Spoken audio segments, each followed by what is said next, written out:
Hello everyone, welcome to career wisdom. তোমাদের সঙ্গে রয়েছি আমি সুব্রত। বন্ধুরা, আজকের এই ভিডিওতে একটা দারুণ খুশির খবর নিয়ে চলে এলাম।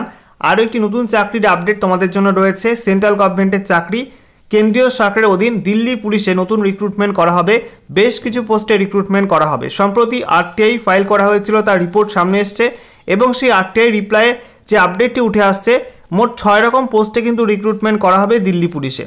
ঠিক আছে, এখানে মাধ্যমিক পাস থেকে শুরু করে বিভিন্ন যোগ্যতার জন্য বিভিন্ন পোস্টের চাকরি রয়েছে এবং এখনও পর্যন্ত সমস্ত পোস্ট মিলে কিন্তু ভ্যাকান্সি রিপোর্ট হয়েছে 7,866টি।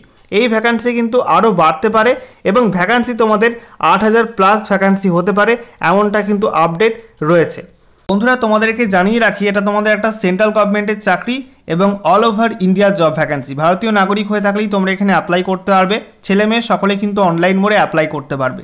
তো আজকের এই ভিডিওতে তোমাদেরকে জানাবো তোমাদের এই রিক্রুটমেন্টগুলো কীভাবে করা হবে এবং সেই সঙ্গে তোমাদের এখানে রিক্রুটমেন্টগুলোর কোন কোন পোস্টে হবে, কোন কোন পোস্টে কত শূন্যপদ এখনও পর্যন্ত রিপোর্ট হয়েছে, সমস্ত কিছু তোমাদেরকে পরপর জানাবো ভিডিওটির মাধ্যমে।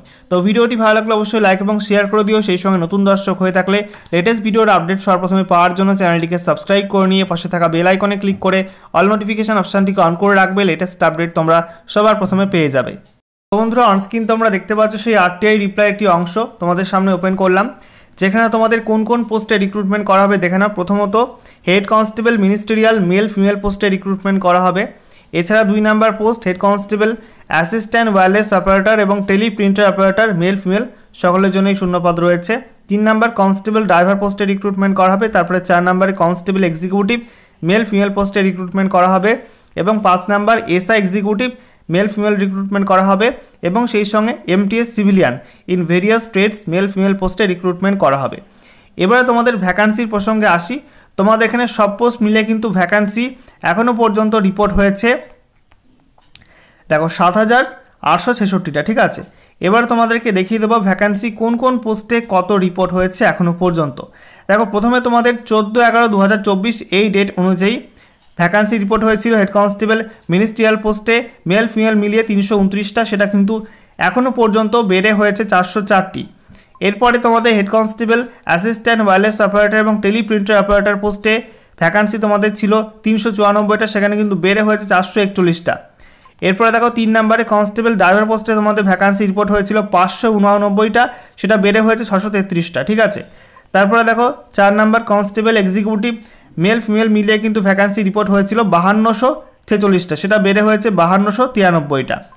এরপরে 5 number SI executive male female মিলিয়ে ভ্যাকান্সি রিপোর্ট হয়েছিল 75টা, সেটা বেড়ে হয়েছে, বাড়িনি, সেম রয়েছে, 75টায় রয়েছে। ঠিক আছে, তারপরে দেখো তোমাদের MTS civilian in various trades বিভিন্ন ট্রেডে এমটিএস পোস্টে রিক্রুটমেন্ট করা হবে। সেখানে তোমাদের শূন্যপদ ছিল 1044টা, সেটা কিন্তু কমে হয়েছে 1020টা। ঠিক আছে, তো এই সব মিলে কিন্তু মোট এখনও পর্যন্ত 7,866টা ভ্যাকান্সি রিপোর্ট হয়েছে এবং তোমাদের এই রিক্রুটমেন্টটা কার মাধ্যমে করা হবে?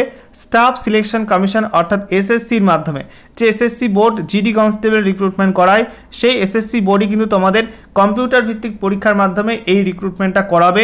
তোমরা যারা পুলিশের চাকরি করতে চাও, দিল্লি পুলিশ তোমাদের জন্য কিন্তু একটা ভালো অপরচুনিটি রয়েছে এবং প্রায় 8,000-এর কাছাকাছি শূন্যপদে কিন্তু রিক্রুটমেন্ট খুব শীঘ্রই তোমাদের শুরু হবে। তো বন্ধুরা, এই যে 6 রকম পোস্টে তোমাদের রিক্রুটমেন্ট করা হবে দিল্লি পুলিশে, এই সব রিক্রুটমেন্টগুলোর ভ্যাকান্সিগুলো কবে পাবলিশ হবে এবং কোন কোন রিক্রুটমেন্টের ক্ষেত্রে শিক্ষকতার যোগ্যতা, বয়সসীমা কী লাগবে, ফিজিক্যাল কেমন কী হয়, সেই সঙ্গে লিখিত পরীক্ষার সিলেবাস কেমন, এই সমস্ত বিষয়গুলো নিয়ে যদি তোমাদের ভিডিওর প্রয়োজন হয় তোমরা কিন্তু অবশ্যই কমেন্ট বক্সে কমেন্ট করে লিখে জানিয়ে দেবে। তাহলে তোমাদের জন্য সমস্ত ইনফরমেশন কালেক্ট করে তোমাদের জন্য সেপারেট ভিডিও করে দেবো, যে তোমাদের হেড কনস্টেবল মিনিস্ট্রিয়াল পোস্টে কোন যোগ্যতা কী কী লাগে, বয়সসীমা কী লাগে, এছাড়া কনস্টেবল এক্সিকিউটিভ পোস্টের জন্য যোগ্যতা কী লাগে, এমটিএস পোস্টের জন্য যোগ্যতা কী লাগে, এসআইয়ের জন্য যোগ্যতা কী লাগে, এরকম প্রত্যেকটা পোস্টের নিয়ে কিন্তু ডিটেলসে আলোচনা করে দেবো, তোমাদেরকে ইনফরমেশান দিয়ে দেবো। তো প্রয়োজন হলে অবশ্যই তোমরা কমেন্ট বক্সে কমেন্ট করে জানাবে, তোমাদের জন্য অবশ্যই ভিডিও তৈরি করে দেবো।